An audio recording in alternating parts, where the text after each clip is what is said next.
সম্মানিত ভাই বোনেরা, আসসালামু আলাইকুম। আজকে আমরা মুরগির রোস্ট করব। দেখতে পাচ্ছেন আমরা দুইটা মুরগি সুন্দর করে আগে ভাজি করে নিলাম। এখানে আমরা এগুলা ব্যবহার করছি, দেখতে পাচ্ছেন মশলা।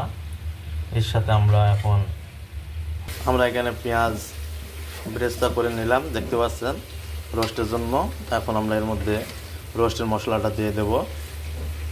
এখানে আমরা রোস্টের মশলাটা বাটাটা আপনাদেরকে দেখিয়ে দিলাম। রোস্টের মশলাটা আমরা তেলের মধ্যে দিয়ে দিয়েছি, দেখতে পাচ্ছেন। এর সাথে আমরা ব্যবহার করেছি 3 রকম বাদাম, কাজু বাদাম, পেস্তা বাদাম আর চিনি বাদাম। 3 রকম বাদাম দেব, টক দই। এর সাথে আমরা টমেটো, প্রাণ কোম্পানির যে কোনো কোম্পানির টমেটোর টেস্টি সল্ট, টমেটো সস দেবো, দিয়ে একসাথে ভালোভাবে কষায় নেবো। আমরা এর মধ্যে এখন মরিচের গুঁড়া 1 টেবিল চামচ দিয়ে দিলাম, টেস্টি সল্ট 1 টেবিল চামচ দিলাম, দিয়ে ভালো করে মশলাটা এখন আমরা কষায় নিয়েছি, দেখতে পাচ্ছেন। সাথে আমরা টমেটো সস এটা দিয়ে দিলাম একটু 2 টেবিল চামচ, দিয়ে ভালো করে এখন আমরা মশলাটা কষায় নেব। আমরা রোস্টের মধ্যে 1/2 টেবিল চামচ ঘি দিলাম, দেখতে পাচ্ছেন। ঘি দিয়ে ভালো করে মিক্স করে নেব।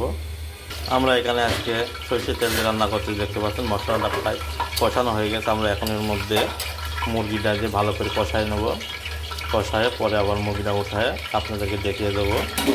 আমরা রোস্ট এবং পোলাও ভাতের জন্য পেঁয়াজ ব্রেস্তা করে নিলাম, দেখতে পাচ্ছেন। আমরা এখন মুরগিগুলা মশলার মধ্যে দিয়ে দিয়েছি, দেখতে পাচ্ছেন। ভালোভাবে দিয়ে ভালো করে মুরগিটাকে আমরা সিদ্ধ করে নেব। যেহেতু ভাজা, তারপরে একটু মাছের সাথে রোস্টের মশলার সাথে কষায় নেব। আমরা এখানে 1/2 কাপ পরিমাণ দুধ নিয়ে নিয়েছি। এখন দুধটা আমরা এর মধ্যে দিয়ে দেবো, দেখতে পাচ্ছেন। রোস্টের কালার চলে আসছে। আমরা দুধ এখন দিয়ে দিলাম এর মধ্যে, দিয়ে ভালোভাবে মিক্স করে নেব। এখন আমরা এর পর্যায়ে 4-5টা কাঁচামরিচ উপর দিয়ে দেবো, দেখতে পাচ্ছেন, যাতে ফ্লেভারটা সুন্দর হয় আর কি। আমরা এর মধ্যে এখন 2 টেবিল চামচ চিনি দিয়ে দেবো।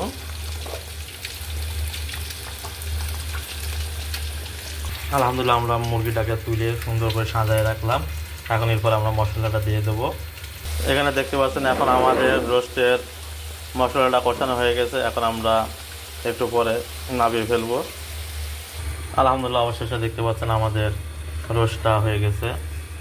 তো আমাদের এই রোস্ট রান্না যদি আপনাদের ভালো লাগে, অবশ্যই আপনারা আমাদের রোস্টটিকে লাইক, শেয়ার, কমেন্ট করতে ভুলবেন না, এবং অন্যকে দেখার সুযোগ করে দেবেন। ভালো রান্না করতে। আল্লাহ হাফেজ। আমরা এর মধ্যে কী কী ব্যবহার করছি আপনাদেরকে আবারও বলে দিচ্ছি।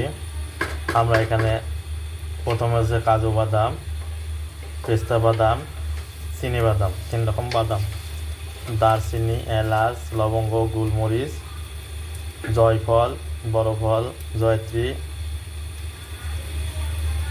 এগুলো দিয়ে নিয়েছি। সাথে আবার টক দই, টেস্টি সস এবং সস দিয়ে নিয়েছি, 2টা তেজপাত, কাঁচামরিচ এবং 1 কাপ পরিমাণ দুধ, 2 টেবিল চামচ চিনি, এবং এগুলা দিয়ে আমরা ভালো করে রোস্টটা রান্না করলাম। অতএব আপনারা এইভাবে দিবেন। আমরা এখানে গোলাপ জল এইসব কোনো কিছু ব্যবহার করলাম না, যাদের পারিবারিক খাবার, এটা দিয়ে ভালো লাগে না বেশি, এই জন্য আমরা এটাকে ব্যবহার করলাম না। আল্লাহ হাফেজ।